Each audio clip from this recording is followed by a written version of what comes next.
ఒక గ్రామంలో ఒక మఠం ఉండేది. ఆ మఠంలో ఒక సిద్ధుడు, ఆయన శిష్యుడు ఉండేవారు.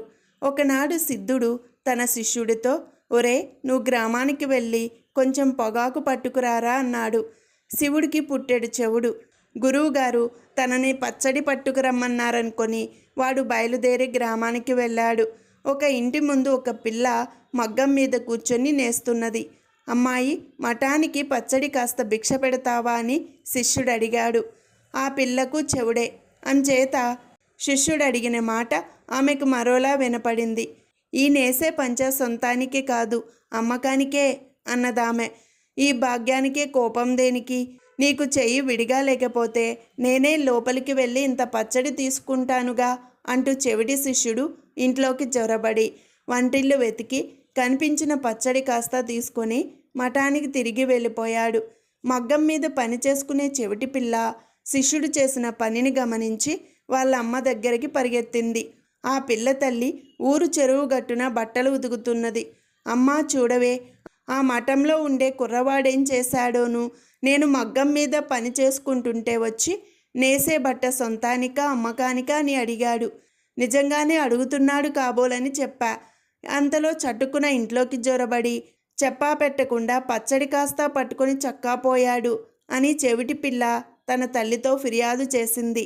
తల్లి ముక్కు మీద వేలేసుకొని నిర్గాంతపోతూ, ఓసి, నీకిప్పటినుంచే పెళ్ళి ఆలోచన ఏమిటే? నీకంటే కూడా ఎదిగిన వాళ్ళకింకా సంబంధాలు కూడా చూడటం లేదు కదా. అయినా ఆ గొడవేదో మేము చూస్తాంలే, నువ్వెళ్ళి పని చూసుకో, నాతో అన్నావు గనక సరిపోయింది. మరొకరు వింటే నవ్విపోదురు. ఇంత చిన్నపిల్లకప్పుడే పెళ్లి రందేమిటా అని. పద పద అన్నది. ఆవిడికి కూడా పుట్టెడు చెవుడు. కూతురు వెళ్ళి యథాప్రకారం మగ్గం మీద పని సాగించింది. తల్లి తన చాకిరి పని కానిచ్చుకుంటూ ఆలోచించింది. నిజంగా కూతురికి పెళ్లి ఆలోచనే కలిగితే చేసేయటమే మంచిదేమో. ఎందుకైనా మంచిది, వాళ్ళ నాన్నతో ఈ విషయం మాట్లాడి చూస్తాను, ఆయన ఏమంటాడో అనుకొని ఆమె పిండిన బట్టలు భుజాన వేసుకొని ఇంటికి వచ్చింది.